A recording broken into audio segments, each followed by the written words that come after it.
Vocês são felizes, gente? De verdade, vocês são felizes? Que maravilha, né? Eu já nem sei mais nem quantas mensagens já é, deve ser a 8ª. A gente chegou no capítulo 4 de Hebreus, aleluia, diga aleluia, né?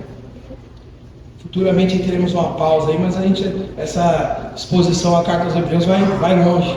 Então você que não pôde acompanhar as outras vezes, né, breve esse material vai estar disponível aí no YouTube da casa, aí você vai poder acompanhar um ou outro que possa ter falhado ali, não ter sido gravado, mas amém.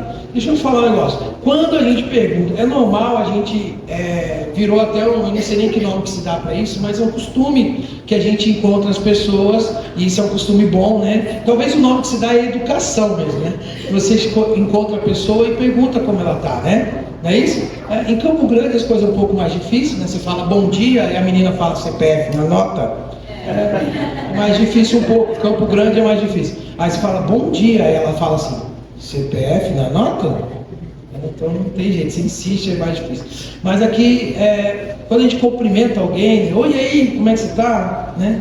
Então a maioria das nossas respostas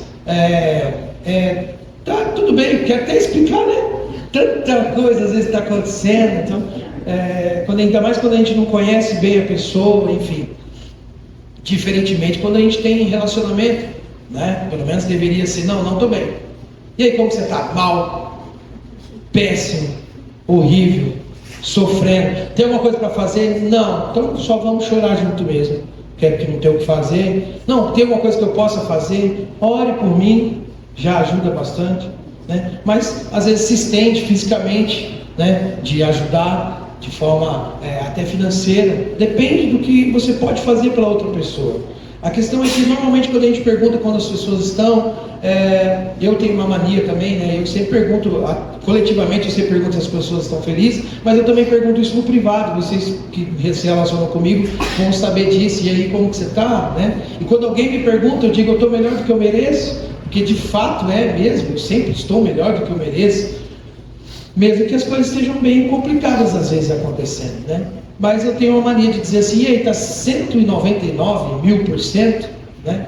Só está faltando 1% para 200%, né? 200.000%, né? Que é uma mania minha também de dizer, olha, já está 100%, o que te falta não é tão importante assim. Posso ouvir um amém? Então quando eu falo, e aí está 100%, estou 100%.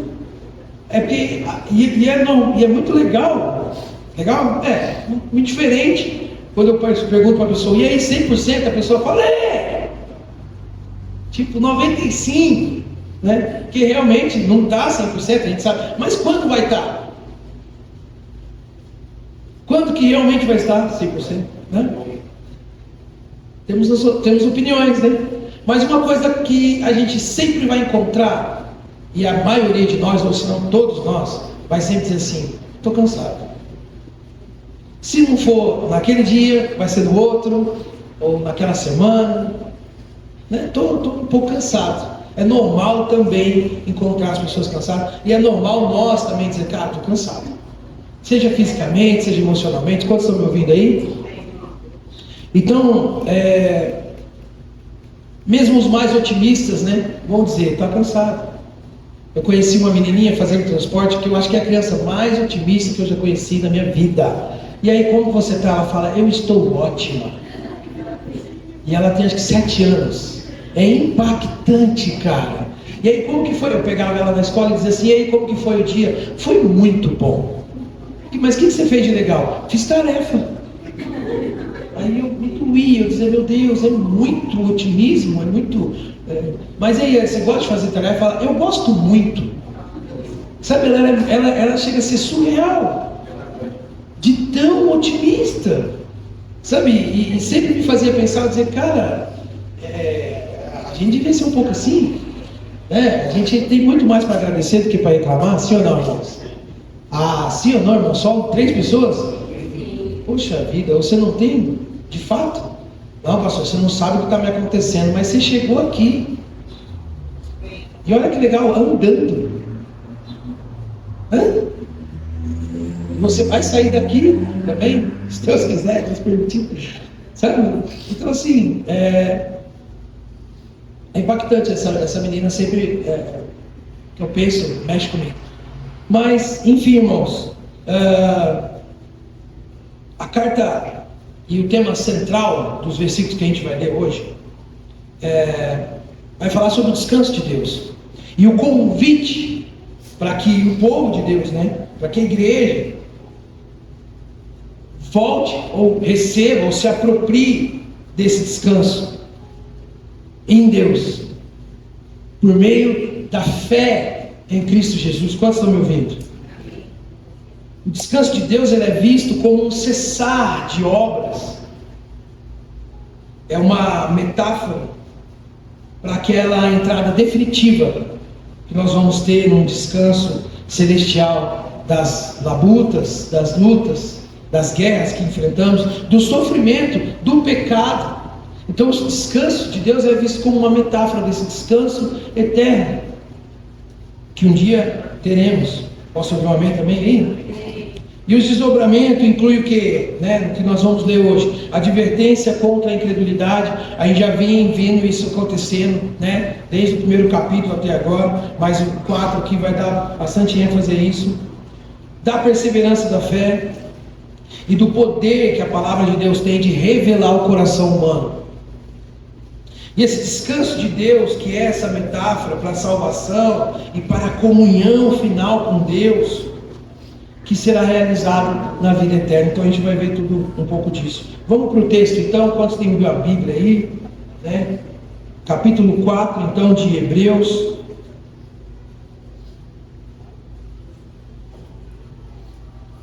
A partir do verso 1.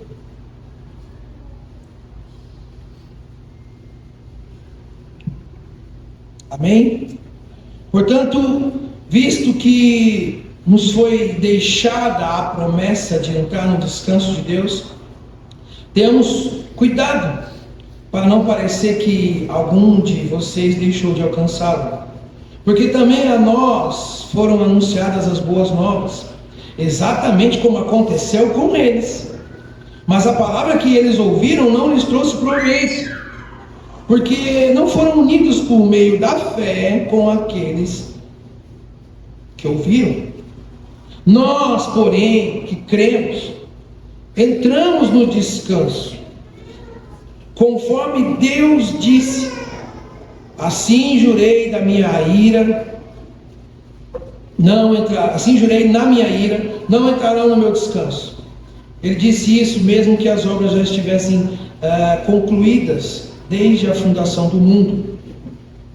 Porque em certo lugar assim disse a respeito do sétimo dia: no sétimo dia Deus descansou de todas as obras que tinha feito. E novamente no mesmo lugar não entrarão, ele disse, não entrarão no meu descanso. Visto, portanto, que resta entrarem alguns naquele descanso, e que por causa da desobediência não entraram aqueles aos quais anteriormente foram anunciadas as boas novas, de novo determina certo dia hoje, falando por Davi, muito tempo depois, segundo antes tinha sido declarado: hoje, se ouvirem a sua voz, não endureçam o coração. Verso 8: ora, se Josué lhes tivesse dado descanso, não falaria posteriormente a respeito de outro dia. Portanto, resta um repouso sabático para o povo de Deus. Porque aquele que entrou no descanso de Deus, também ele mesmo descansou de suas obras, como Deus descansou das suas. Portanto, esforçamo-nos por entrar naquele descanso, a fim de que ninguém caia segundo aquele exemplo de desobediência. Verso 12 e 13 para encerrar diz: porque a palavra de Deus é viva e eficaz, é mais cortante do que qualquer espada de dois gumes, e penetra até o ponto de dividir alma e espírito, juntas e medulas, e é apta para julgar os pensamentos e propósitos do coração. E não há criatura que não seja manifesta na presença. Pelo contrário, todas as coisas estão descobertas e expostas aos olhos daquele a quem temos de prestar contas. Amém? Por favor, vamos orar mais uma vez. Pai, Com muita gratidão, Senhor, eu te louvo pela oportunidade de poder compartilhar com os meus irmãos a tua palavra. E a palavra que é do Senhor, que ela crie vida em nós, que ela gere e alcance o seu propósito e objetivo, que verdadeiramente faça separação em nós, trazendo aquilo que é limpo, puro, poderoso da parte do Senhor, nos fazendo discernir. E em nome de Jesus possamos sair daqui hoje, não só melhores, mas transformados. E que seja tudo para a honra e para a glória do Senhor, para a edificação do corpo de Cristo, para o bem do mundo, em nome de Jesus. Amém. Glória a Deus. Novamente, meus irmãos, vocês estão felizes? Amém. Glória a Deus. Então a carta aos Hebreus, ela é considerada uma grande dobradiça entre o Antigo, né? Não é correto a gente dizer velho, mas Antigo Testamento e o Novo.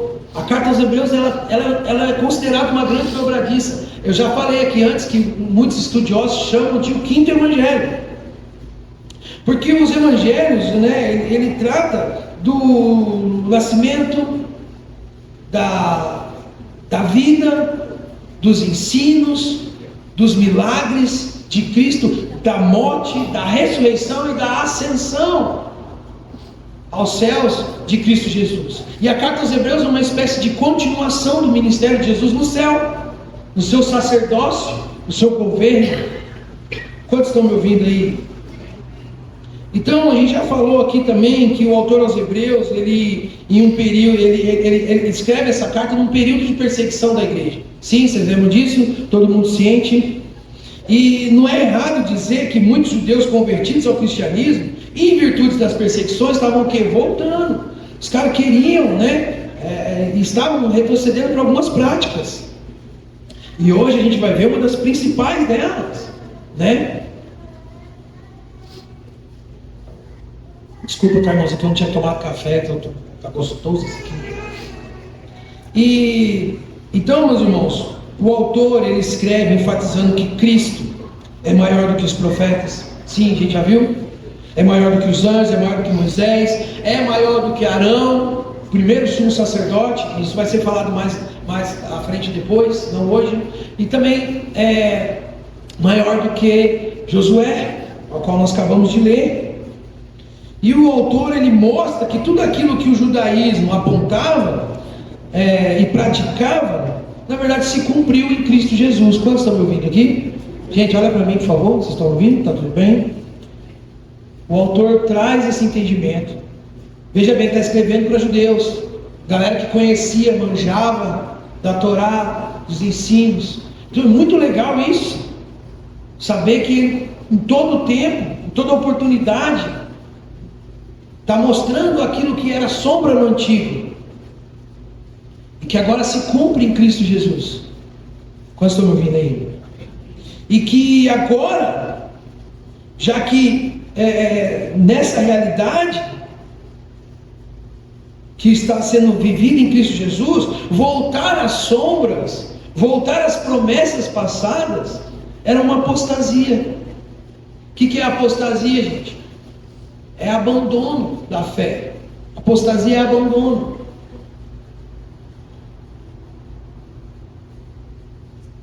E a gente vê isso, ou seja, uma negação da fé, um retroceder. Então o autor está escrevendo e ele está com isso em mente também, alertando os irmãos. E a exposição que a gente já fez até aqui tem provado que Cristo, né, é superior. O autor vai deixar bem claro isso, ao que nós já falamos, superior a Moisés, superior aos anjos e tudo mais. E o que a gente vai falar hoje é sobre ele ser superior a Josué. Por que Josué? Porque Josué é essa figura que introduz o povo de Israel, a segunda geração do povo de Israel, na terra prometida. Então veja bem, olha aqui para mim, por favor, de novo. Veja bem, assunto conhecido daquele povo. Josué. E o autor vai trazer isso.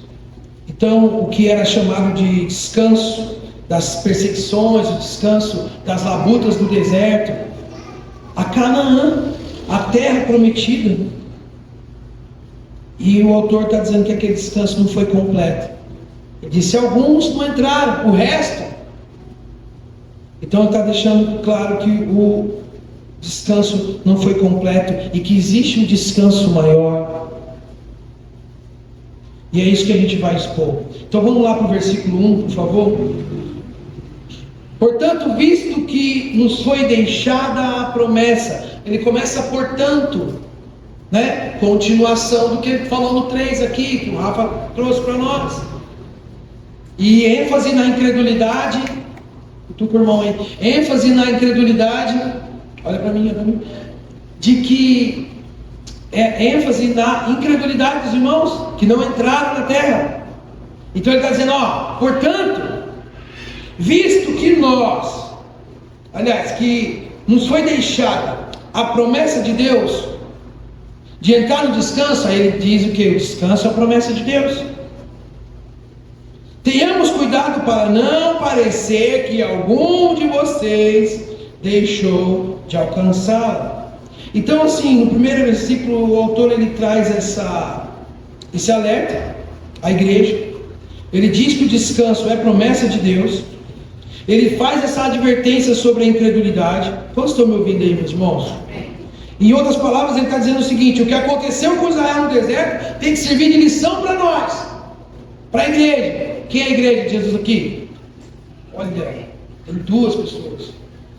Quem é a igreja de Jesus aqui, meu Deus do céu? Pelo amor de Deus. Você está com sono, com preguiça ou está cansado?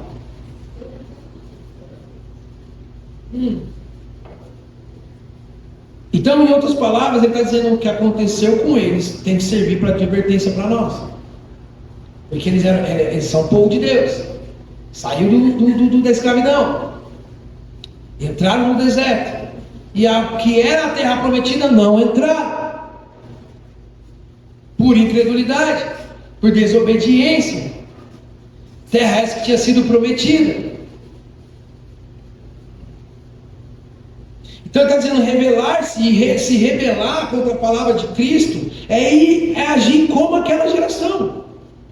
Está falando para aqueles irmãos ali. Olha, irmãos, vocês correm o risco de agir da mesma forma. E agir da mesma forma é receber as mesmas recompensas.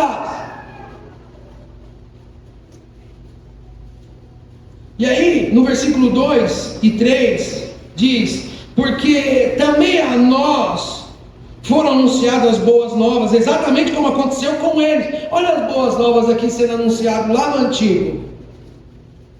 Assim como foi anunciado para nós, foi anunciado para eles. A questão do ponto de vista é um pouco diferente. Eles tinham que crer, eles eram por fé também. Eles tinham que crer o quê? Que Jesus iria. Ainda sem saber direito, ainda sem ter, poxa, nós somos, vamos lá. A gente sempre brinca, né? Estava falando isso, né? Na quarta-feira lá em casa. Né? E sempre tem aquele pregador mais alegórico, né, mais carismático, que diz assim: vou chegar nos céus, né, ou na eternidade, e eu vou encontrar com Misael, Azarias e Ananias, né, os conhecidos Sadraque, Mesaque e Abednego, e aí vou falar com eles assim: e aí, como que era aquela questão da fornalha? Né? E diz que eles vão dizer: não, como que é ter ele dentro de você? Aquilo lá foi fichinha. Então a nossa geração é diferente mesmo. Mas o autor está dizendo aqui: porque também a nós foram anunciadas as boas novas, exatamente como aconteceu com eles, mas a palavra que eles ouviram não lhes trouxe proveito, porque não foram unidos por meio da fé. Eles não creram como deveria, não creram de fato. Como aqueles que ouviram. Vamos ler o 3, aproveitar. Nós, porém, cremos. Nós, porém, que cremos, entramos no descanso, conforme Deus disse. Nós quem? Os que cremos. Assim, jurei na minha ira, e ele vai citar o texto. Lembrando que a carta aos Hebreus é o que mais cita, de todas as epístolas e cartas e livros do Novo Testamento, a carta aos Hebreus é o que mais cita o Antigo Testamento. E ele vai citar e dizer: assim jurei na minha ira, não entrarão no meu descanso. E ele disse isso mesmo que as obras já estivessem concluídas desde a fundação do mundo. Você sabe que ele está citando aqui o Salmo 95. Então, irmãos, o verso 2 e 3 vai falar da perseverança, que também já foi falado aqui, que é uma sequência, ele está falando sobre isso. E o autor continua fazendo o contraste entre Israel e a igreja. Ele vai bater nisso aqui, ó. O contraste entre os israelitas que não entraram no descanso de Deus e a igreja. E ele não fala no futuro, ele diz: nós, porém, que entramos, que cremos. Por quê, meus irmãos? Porque pela fé já nos foi dado o descanso. Posso ouvir um amém? Pela fé nós já desfrutamos do descanso. E se você não entendeu isso até hoje, que em nome de Jesus hoje a gente saia daqui com mais compreensão sobre isso. Estou dando uma pincelada aqui, mas a gente vai aprofundar um pouquinho. Mas pela fé nós já desfrutamos desse descanso. Que descanso, né? Porque cremos, já entramos como que instantaneamente nesse descanso prometido por Deus. Quem está entendendo isso aqui, meu irmão?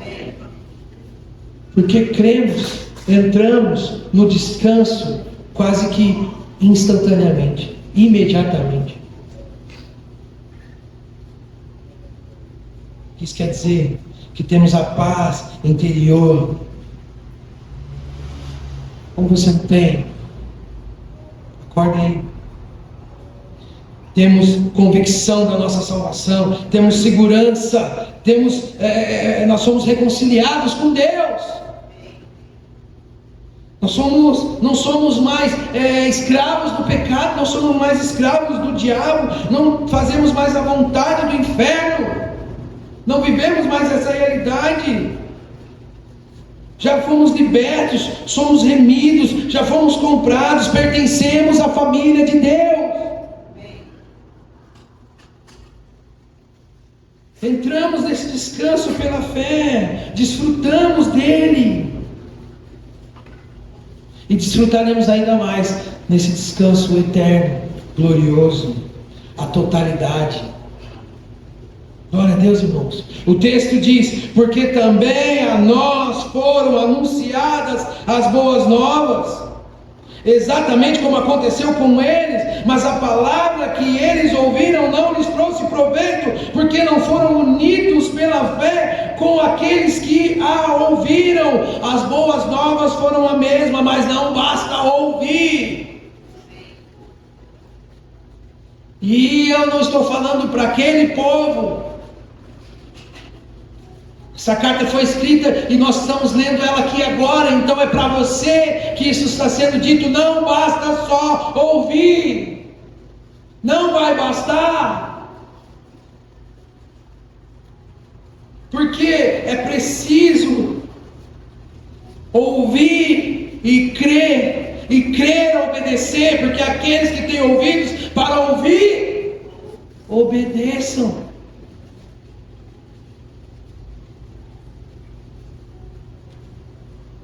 E o autor está dizendo: sem esse alinhamento, você não recebe o verdadeiro descanso. A igreja, irmãos, em contraste com Israel, a igreja é um povo que responde à voz de Deus com fé, que ouve e responde à voz de Deus com fé. Diferente daquele povo que não entrou, a igreja é o povo de Deus que ouve a voz dele e que responde com fé. Tem igreja aqui? E os que obedecem à voz de Deus, com fé e obediência, são os que desfrutam do descanso de Deus. E o autor está dizendo que no momento que você crê, você já passa a desfrutar.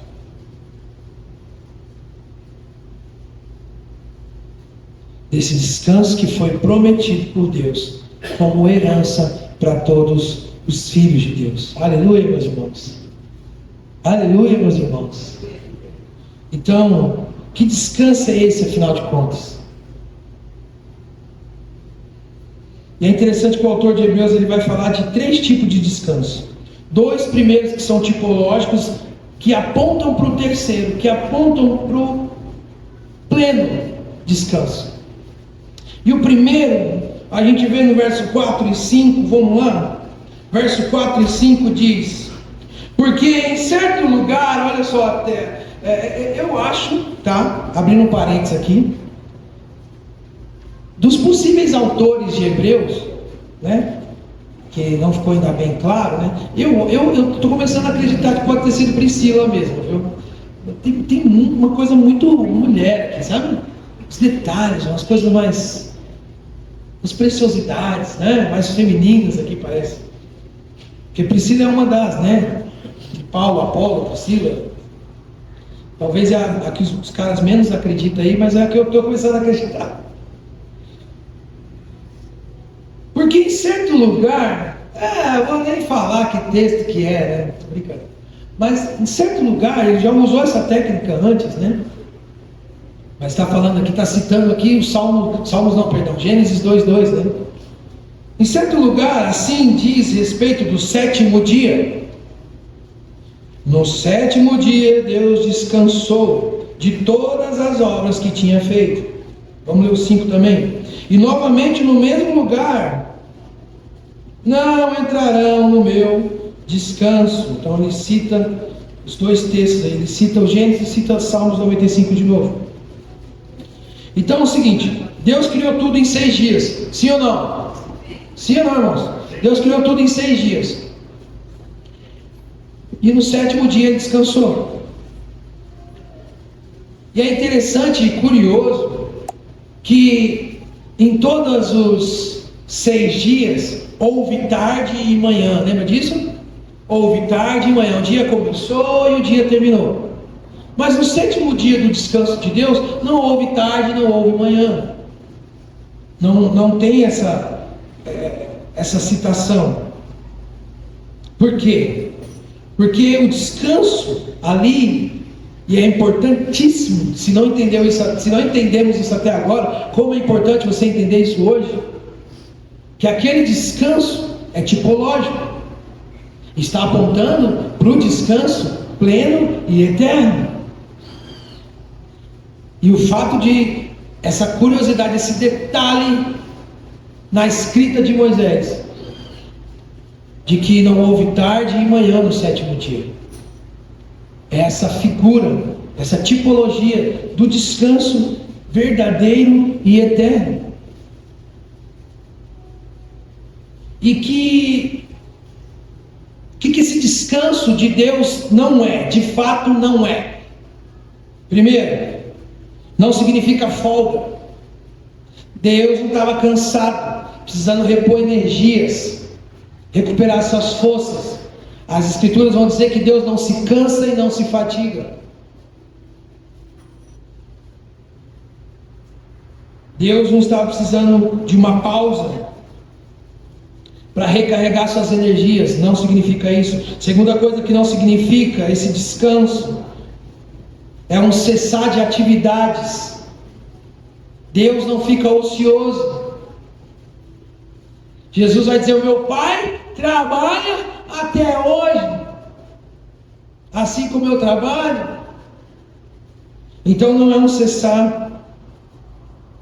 Mas esse 7º dia é tipológico. Não é sobre um dia específico, não é sobre um sábado específico, mas aponta para esse descanso eterno. Olha o que vai dizer em Oséias, no profeta Oséias vai dizer O Senhor dizendo através da vida do profeta Oséias, no capítulo 2 e no verso 11, não precisa abrir, mas está escrito assim, ó: farei cessar toda a sua alegria. Farei cessar toda a sua alegria, as suas festas, as festas de lua nova, os seus sábados e todas as suas solenidades. Nós nunca vamos, olha para mim, nunca vamos encontrar Deus dizendo assim: olha, eu farei cessar que eu sou o único Deus, eu farei cessar que vocês poderão construir imagens, eu farei cessar que vocês poderão tomar o meu nome em vão, eu farei cessar que poderão adulterar, eu farei cessar o roubo, o adultério, o falso testemunho, eu farei cessar a cobiça. Em nenhum momento você vai ver isso acontecer nas Escrituras. Mas o sábado era uma sombra, e uma sombra bem centralizada ali no meio dos 10 mandamentos. Por quê? Porque o sábado é uma sombra da realidade que havia de se cumprir em Cristo Jesus. E não um dia para não fazer nada, para dizer que está fazendo pelo Senhor. Não um dia mais santo. Nunca, nunca, nunca foi sobre isso. E a gente vê o cumprimento dessa profecia em Oséias, lá em Colossenses 2, verso 16. Paulo vai trazer o cumprimento. E ele vai dizer: portanto, que ninguém julgue vocês por causa de comida e bebida, ou dias de festa, ou lua nova, ou sábados. Exatamente o cumprimento da profecia de Oséias. Porque tudo isso, olha a continuação do versículo. Porque tudo isso tem sido sombra das coisas que haviam de vir, porém o corpo é de Cristo. Posso ouvir um amém? O sábado era uma sombra que Cristo, aliás, que se cumpriu em Cristo. Aleluia! Cristo é o centro. Ele é o centro. Jesus é o centro de tudo que há. Jesus é o centro de tudo que há. O início e o fim, desde a eternidade, tudo é sobre Jesus. Jesus, nada mais importa. Isso é lindo, irmão. Nada se compara a ti. Jesus, tu és o centro, e tudo aponta para ti. Jesus, que em meu coração, sua oração, Cristo seja o centro e todo o meu ser mostre quem tu és. Que em meu coração Cristo seja o centro e todo o meu ser mostre quem tu és. Que em meu coração Cristo seja o centro e todo o meu ser mostre quem tu és. Meu Deus. Jesus ressuscitou no domingo. E há muitas referências acerca de outros acontecimentos no domingo. Então houve também um entendimento apostólico e passaram a chamar domingo o dia do Senhor. Hoje é dia do Senhor. E aí, despertando em mim o meu lado pastoral, hoje é dia do Senhor, irmão. Viu, irmão? Hoje é dia do Senhor. Você pode fazer outras coisas, você é livre para fazer outras coisas, você deve fazer outras coisas, mas por favor, não esqueça, hoje é dia do Senhor. E isso não é sobre regras e sobre não faltar o culto somente. Mas é uma consciência bem resolvida, de que hoje é dia do Senhor. E aquilo que era sombra encontrou a realidade. E o descanso do sábado da criação, que é o primeiro ponto, sábado da criação, aponta para o descanso espiritual.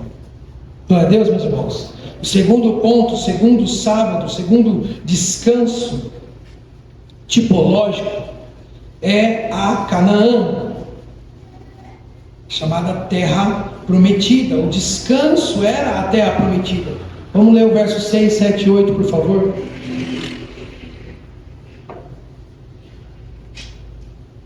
De novo, determina certo dia hoje, falando por Davi, muito tempo depois, segundo antes tinha sido declarado, hoje, se ouvirem a sua voz, não endureçam o coração. Ora, se Josué, olha o autor Hebreus falando, ora, se Josué lhes tivesse dado o descanso, não falaria posteriormente a respeito de outro dia, que ele falou por meio de Davi. Portanto, resta um repouso. Aqui essa palavra repouso é sábado, é Shabat, para o povo de Deus. Quantos estão me ouvindo? Aleluia. Então, meus irmãos, o segundo descanso tipológico, ele fala da terra prometida. Esse povo que saiu do Egito, saiu de uma escravidão,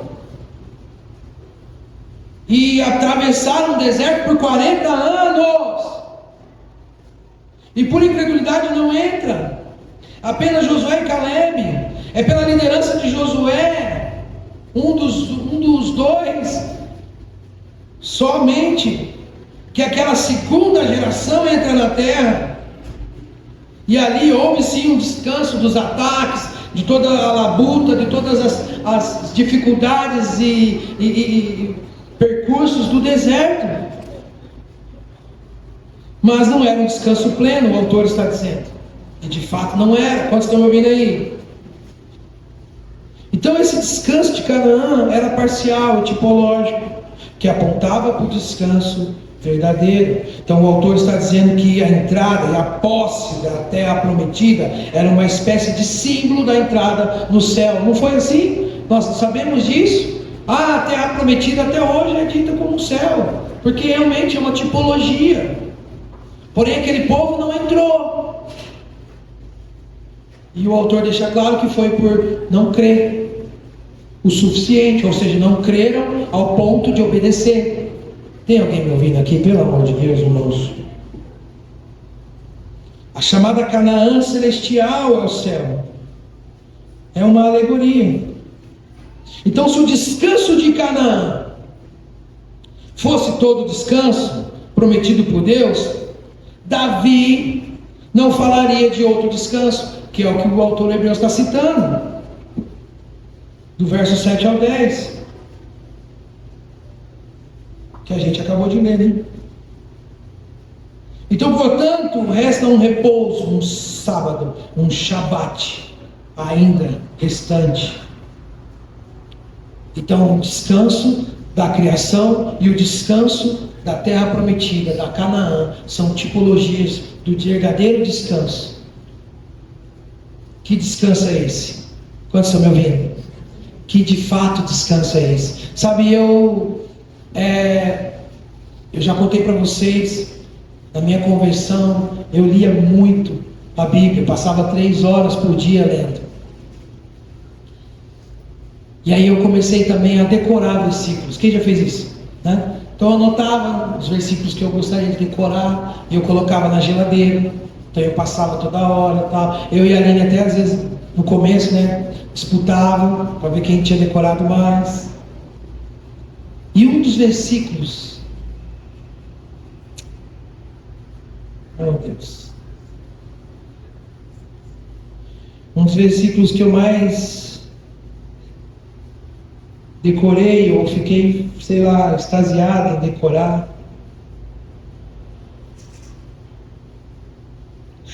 está lá em Mateus 11,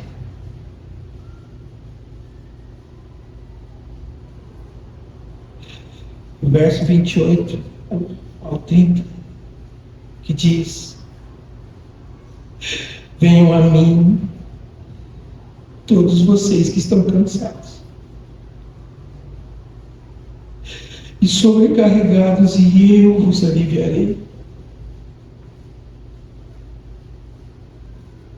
Tomem sobre vocês o meu jugo e aprendam de mim, porque eu sou manso e humilde de coração, e vocês acharão descanso para a sua alma, porque o meu jugo é suave e o meu fardo é leve. O sábado da criação, o sábado da terra prometida, apontava para Jesus. Cristo é o nosso sábado. Ele é o nosso descanso. Ele é o nosso descanso verdadeiro. E eu já estou caminhando para encerrar, mas eu quero que você fique com uma pergunta aí hoje, irmãos. De que descanso você está precisando? Quando a gente lê o verso 3, eu já estou acabando mesmo, vou só concluir agora falando sobre o poder da palavra. Quando a gente lê o verso 3 e o verso 11, olha só lá, o 3 diz, de Hebreus, tá? Eu já ia ler Mateus aqui. Hebreus 4, vou continuar ali, ó. Verso 3 diz: nós, porém, que cremos, entramos no descanso conforme Deus disse. Conforme Deus disse: assim jurei da minha ira, não entrarão no meu descanso. Ele disse isso mesmo que as obras já estivessem concluídas desde a fundação do mundo. Agora lê o 11. Portanto, esforçamo-nos por entrar naquele descanso, a fim de que ninguém caia segundo aquele exemplo lá da desobediência. Então, quando a gente lê o 3 e o 11, parece se contradizer. Nós que cremos entramos, e agora o 11 diz: então nos esforcemos para entrar. E não é que é uma contradição, mas é uma pergunta que tem que ficar para nós. Olha para mim por favor, qual é a evidência de que de fato você creu? Porque a gente sabe que anos a fio podem passar e a pessoa frequentar mais culto do que o Papa.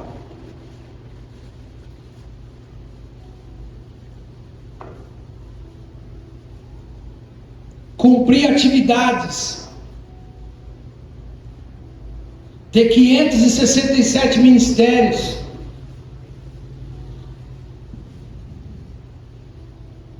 servir, e de fato nem creu,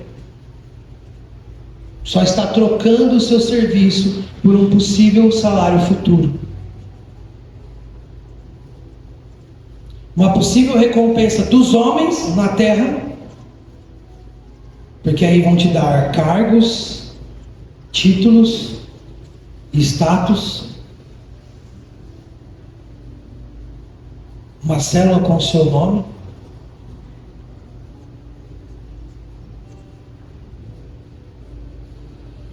mas não um reconhecimento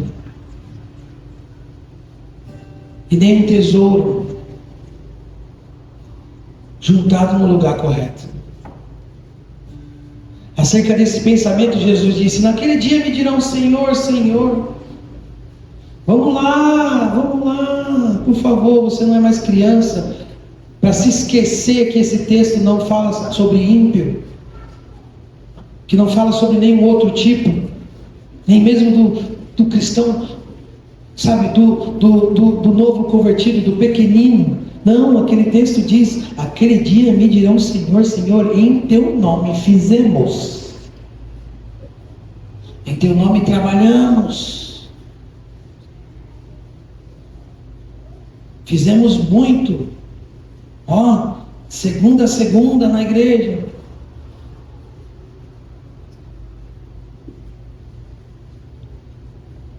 E é muito doido Jesus dizer, olha, então eu não vos conheço. Isso aqui é...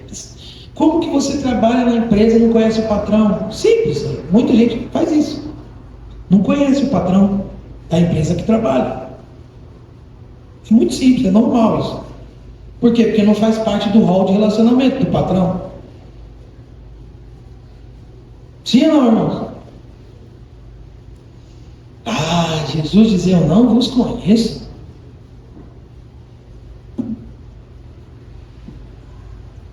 Então a evidência que você criou, qual é? Qual é de fato a evidência de que você creu?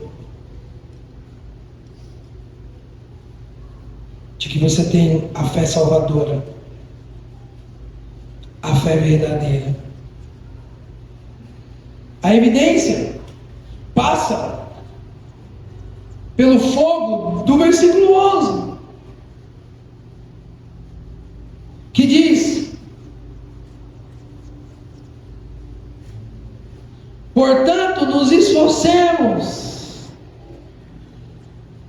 para entrar naquele descanso, a fim de que ninguém caia segundo aquele exemplo de desobediência. Esforcemo-nos, pois, porque se você creu, você é justificado, e a evidência de que você creu e foi justificado é que você persevera em santificação, você persevera em santidade. Então não vem com esse papo de que eu estou salvo e está tudo tranquilo, eu posso fazer o que eu quiser.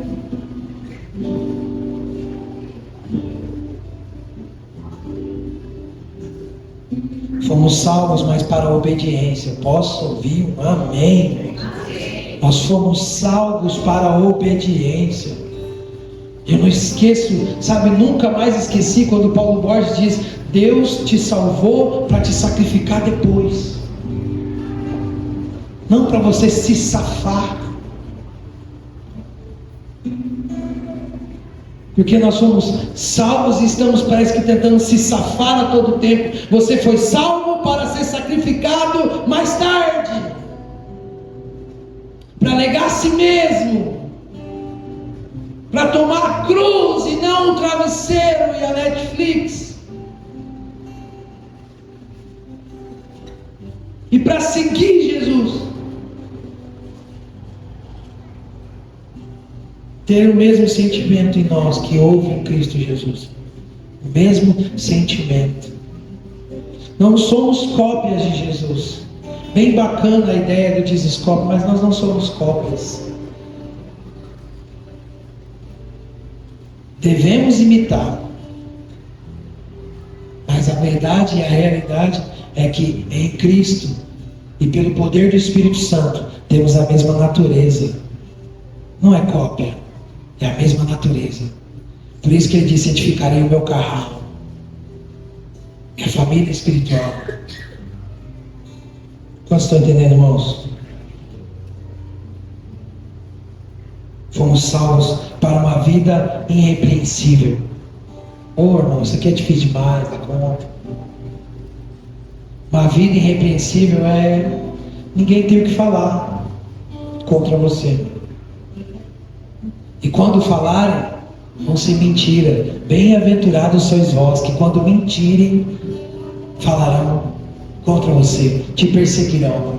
Como a gente sempre fala, a diferença, né, de ser perseguido por causa de Cristo ou fazer Cristo ser perseguido por causa de você. Cristo é perseguido por causa da sua comédia, da sua vida sem postura, sem santificação, arrotando santidades.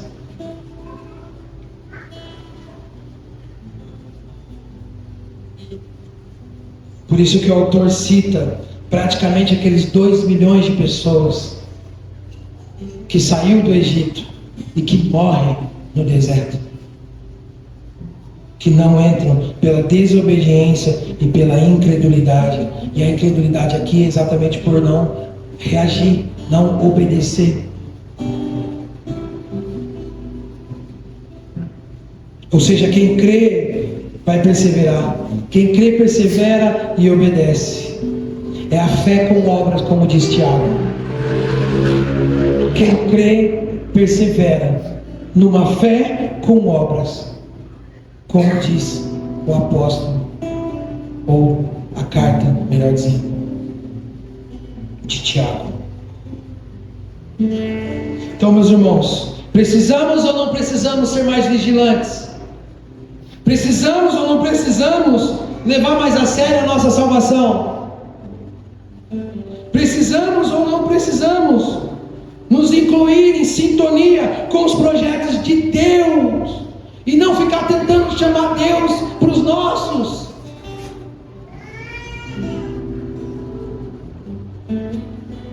Desenvolver a salvação com temor e tremor, como diz o apóstolo Paulo em Filipenses 2,12. Desenvolver. A salvação é dada, e aquilo que nos foi dado precisa ser cultivado, precisa ser desenvolvido. Você foi salvo para. Foi salvo para. E por favor, se até aquilo que eu estou falando, você tem somente obras como entendimento, então por favor, você precisa ouvir a minha conclusão aqui. Se até aqui você está achando que essa fé com obras é somente trabalho, você precisa muito entender. Porque de fato os verdadeiros frutos do Espírito não são obras, não são trabalhos. São sim realizações por meio desse fruto, mas não são os frutos, não são as obras em si.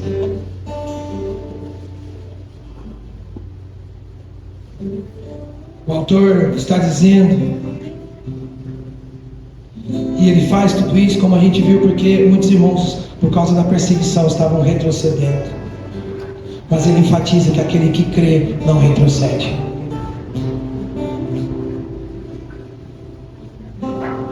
E diante do verso 12 e 13, não vamos ler para ganhar tempo. Não vamos ler para ganhar tempo nada. Vamos ler. Está de boa o tempo ainda, eu já estou acabando. Olha só, verso 12 e 13.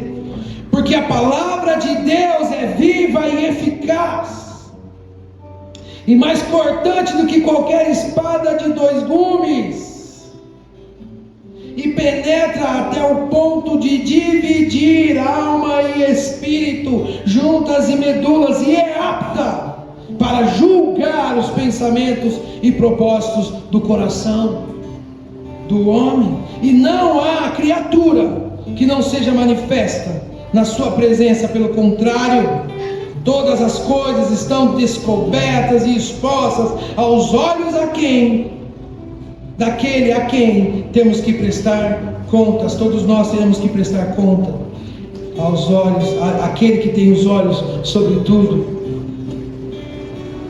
Então a palavra de Deus, ela atua como um instrumento de julgamento e de restauração. Por favor, já estou acabando aqui, quantos estão me ouvindo?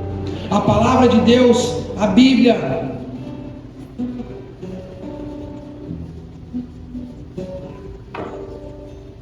tanto menosprezada nos nossos dias, pessoas morreram para chegar até nós. A palavra de Deus em si, ela é um instrumento de julgamento, assim como um instrumento de restauração. É por meio dela que somos expostos à nossa necessidade de fé e de arrependimento. É a palavra que expõe isso para nós, que traz a necessidade de arrependimento, da fé em prática, de crer e ouvir e obedecer. E o autor diz que o descanso é para aqueles que permanecem firmes nessa palavra. O descanso é para quem permanece firme nessa palavra. Então, a gente pode ver alguns pontos aqui. O primeiro é o quê? Que a palavra de Deus tem poder. O poder da palavra de Deus, ela é viva. É o sopro de Deus. É muito mais que uma coletânea de doutrinas. A Bíblia é um livro vivo, é ativa, é poderosa, ela provoca e ela fere. Ela corta e ela mata. Ela provoca, ela cutuca, ela dá vida. E atinge onde mais nada atinge. Por favor, quem está me ouvindo? Separa aquilo que é inseparável. Juntas, medulas. Segundo, é que além de viva, ela é eficaz. O autor está dizendo. E o grego ali, eficaz, é poder em ação. Ela é eficaz, ela é um poder em ação. Está operando. Então, quando a palavra de Deus é pregada com fidelidade e no poder do Espírito, ela cumpre os seus propósitos, ela cumpre o propósito ao qual foi designada. Por isso que nós falamos às vezes que é um bisturi de Deus, porque é isso que faz, é uma cirurgia em nós. Olha aqui para mim, irmãos. Então, quantas pessoas estão tentando resolver os seus problemas com remedinho, quando a solução é cirurgia? E eu não estou falando de doenças físicas. Estou falando de alma, de espiritualidade. Olha aqui para mim, por favor. E aí um monte de gente, talvez você, segue anestesiado, tomando um remedinho só para resolver hoje, quando o seu problema é cirúrgico. Só que é ruim, é chato, é desconfortável, tem que colocar aquela roupa, tem que deitar na maca, tem que apagar, se submeter, ser dependente. Vai dormir, vai acordar. Dorme de um jeito, acorda do outro. Que coisa sinistra que é uma cirurgia com anestesia completa, total. Sim ou não, irmãos? E muitos de nós, nosso problema é cirúrgico. O problema da humanidade é cirúrgico. É um câncer chamado pecado.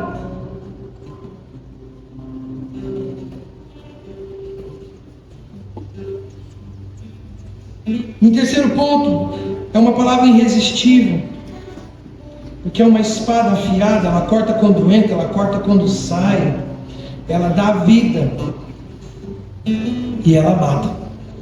Ela dá vida, mas ela mata. Ela salva e ela condena.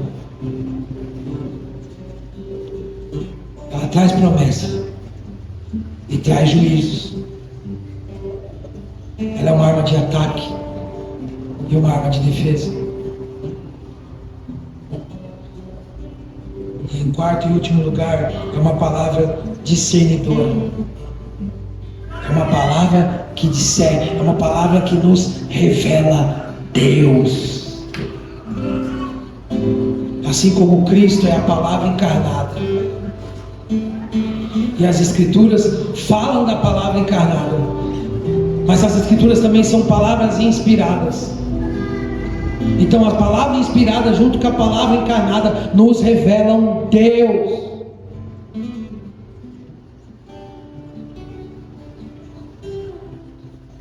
E Deus, Ele é justo e justificador.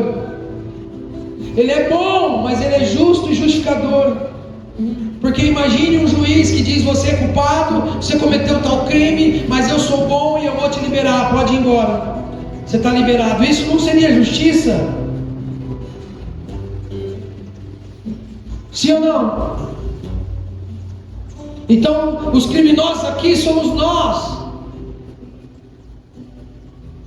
que merecíamos o fogo do inferno, aleluia, você que acordar. Queimarmos eternamente.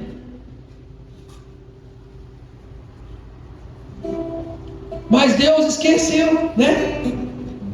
Não foi? Deus deixou para lá. Não foi não? Deus falou assim, ó, vocês não conseguem mesmo não, larga a mão. Pode ir, vocês estão tudo liberados. Não, Jesus morreu e morreu violentamente. Foi só uma morte não, foi violenta a morte.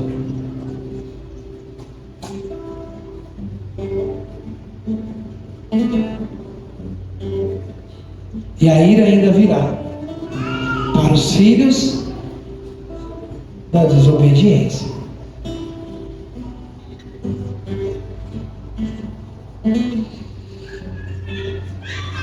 Deus é justificador.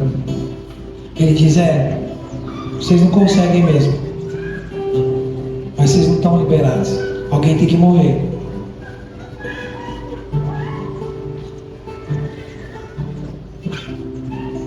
Você pode repetir comigo e dizer assim, Jesus morreu por mim.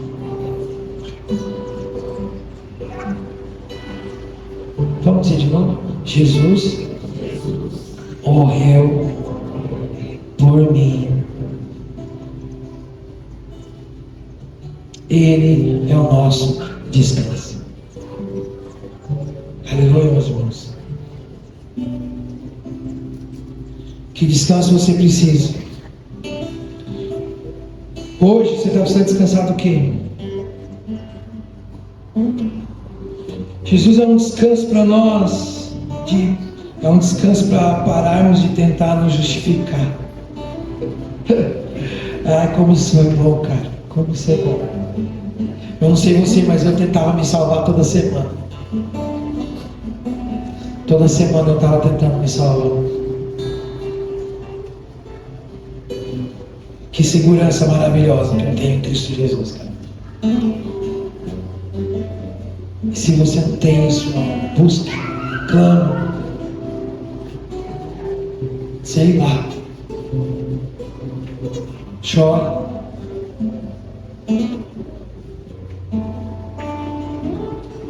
Comece estando no ambiente onde isso é propício a acontecer. Quem está me ouvindo? Que esse é um grande problema. Nós queremos que tudo aconteça, mas não estamos no ambiente certo. E aí muitas coisas que têm nos acontecido também são resultados do ambiente que estamos.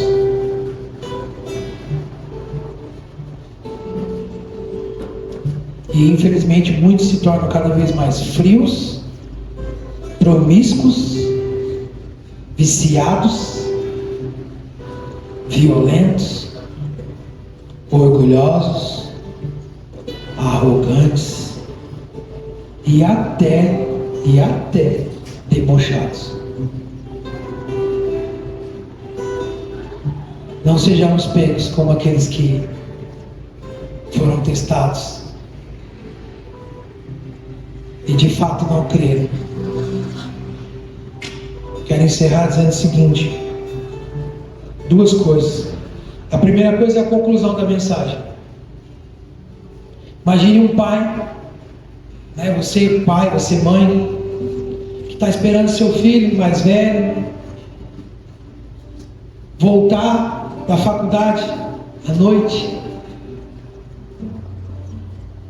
E aí está dando perto do horário e nada. E aí você tenta ligar, mandar mensagem, é desligado. Já bate aquela preocupação, que quem é pai e mãe sabe que preocupação que é essa, que filho não tem. Vai por mim, eu fui filho por muito tempo. Quer dizer, eu sou ainda, né? Mas a gente, como filho, não viaja. Você não sabe o que é isso. Você não sente. O que é um medo de morte sem ser você que vai morrer? Você não sabe. Preferi você morrer. Então assim, pensa no medo. Mas aí você pega e faz o quê? Normalmente, vai lá para frente, vai lá para o portão e fica olhando para a rua. Lá, vai virar lá, ó.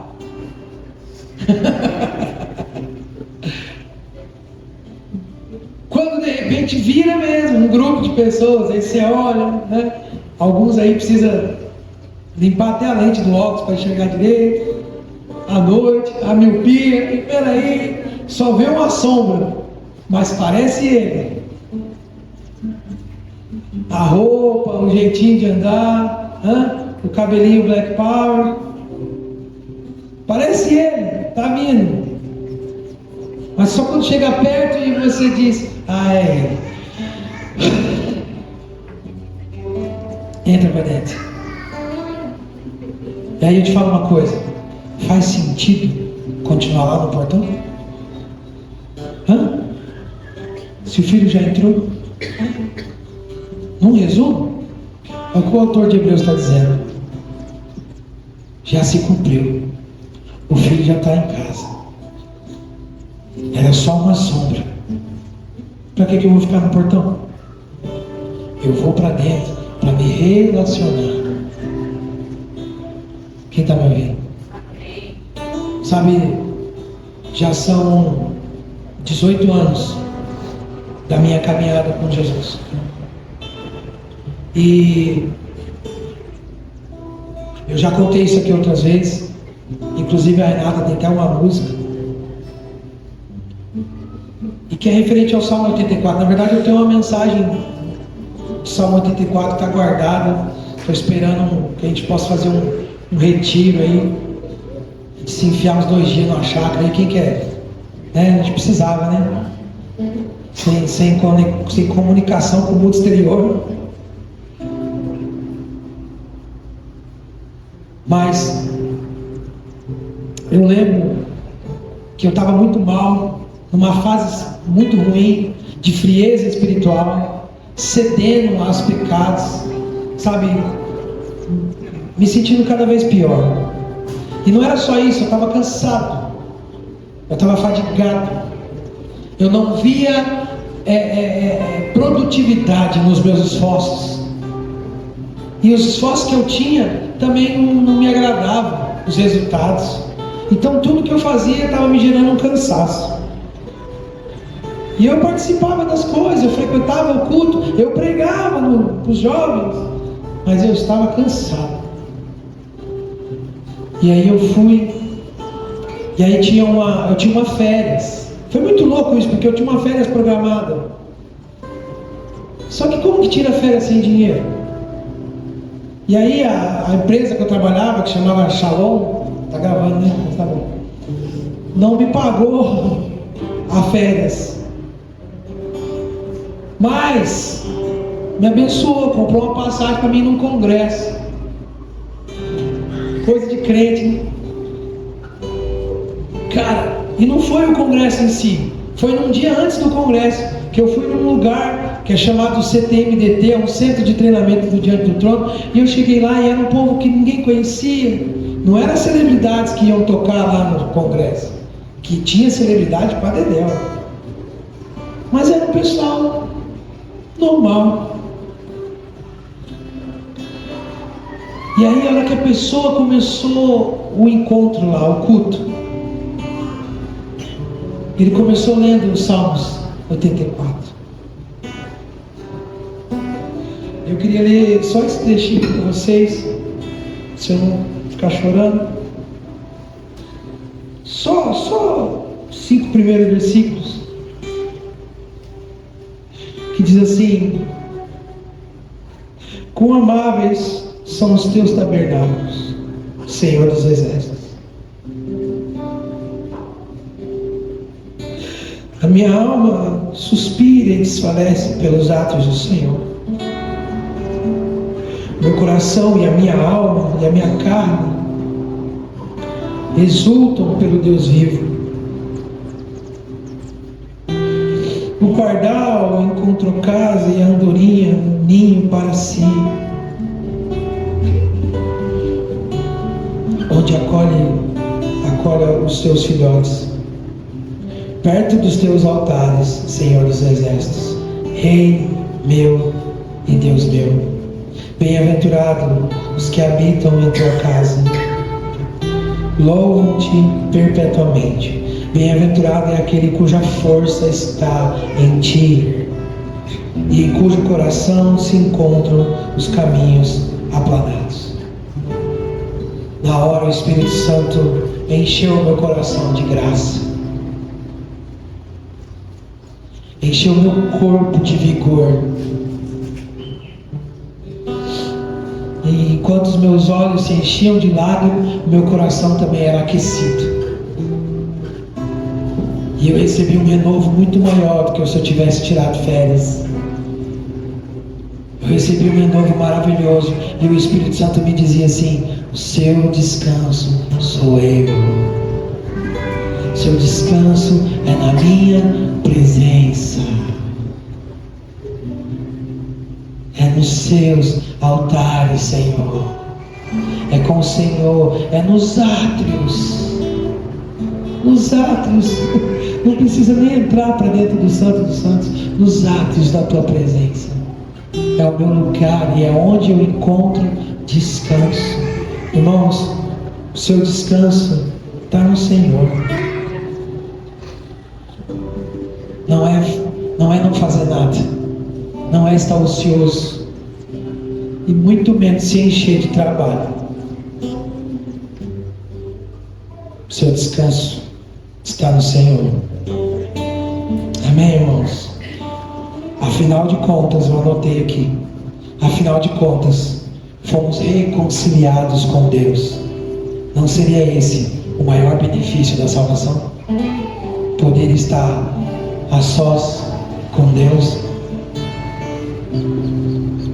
Eu não sei você, mas isso acaba comigo, cara. Eu posso ousar estar a sós com Deus, porque eu fui reconciliado. Talvez a gente menospreze isso por não ter vivido a velha aliança. Mas eu posso ousar estar com Ele. E é essa comunhão com Ele que faz todo sentido, que faz tudo ter vida, que faz tudo ter prazer, que restaura a sua alegria. Então eu queria que sentado mesmo você fechasse os olhos e curvasse a sua cabeça. Tentasse se desconectar de qualquer coisa agora.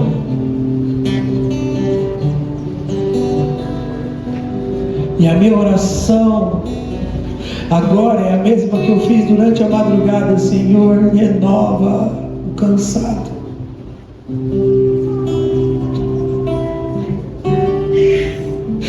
Dá força ao abatido.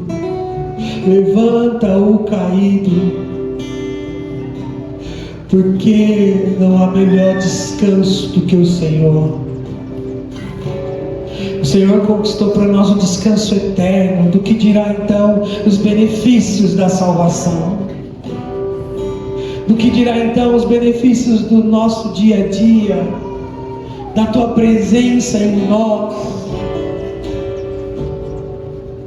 Fomos reconciliados com o Senhor. Éramos inimigos, mas fomos reconciliados por causa de Cristo Jesus, e hoje podemos ousar estar a sós com o Senhor. E não seria esse o maior de todos os benefícios da salvação? Estar com o Senhor, te conhecer,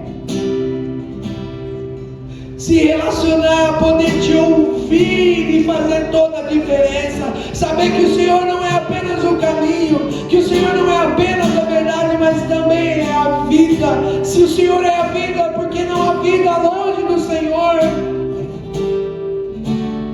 Então, Deus, não é por amor. Não precisamos orar por mais amor, não precisamos orar por mais paixão, porque nós já te amamos. Te amamos no máximo que poderia ter. Mas a prática disso, a prática de amar ao Senhor no máximo, é dar a vida. É dar a vida, porque os que acharam a vida vão perder, mas os que perderam a vida por causa do Senhor e por amor ao teu nome, esses encontraram a vida, Senhor. Ajude-nos, livra-nos do espírito de covardia,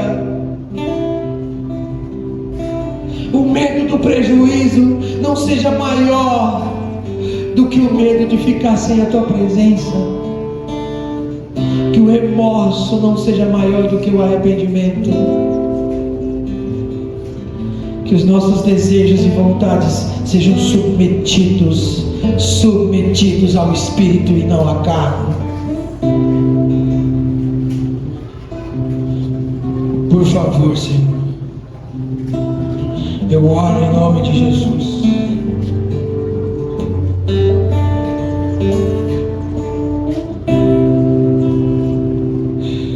Que eu tenho além de ti, Senhor.